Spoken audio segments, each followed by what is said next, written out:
स्वर्गीय अजितदादांच्या अपघाती निधनानंतर बारामती विधानसभेची रिकामी झालेली जागा या त्यांच्या पत्नी राज्याचे उपमुख्यमंत्री सौ सुनेत्राबाईंनी लढवत आहेत। राष्ट्रवादी काँग्रेस अजितदादा यांच्या पार्लमेंटरी बोर्डाने त्यांना उमेदवारी दिली आहे।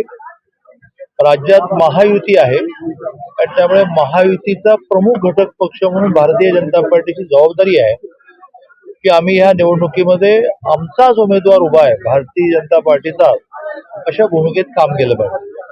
2 दिवसापूर्वी राज्याचे अध्यक्ष रवींद्रजी चव्हाण पण येऊन गेले, त्यांनी एक मेळावा घेतला, काही बैठका घेतल्या। आज मी मात्र 4 मंडलामध्ये 4 गावांना जाऊन सरासरी 100 बूथ ना प्रेरित करण्याचा प्रयत्न करतोय, कारण ऊन खूप आहे, लढत एकतर्फी आहे, त्यामुळे यंत्रणा ही ढिलीढाली राहू शकते। पण माझी खात्री आहे की बिनविरोध झाली असती तर एक विक्रम झाला असता, पण विक्रमी मतं मिळवून वहिनी विजय होतील याबद्दल माझ्या मनात शंका नाही।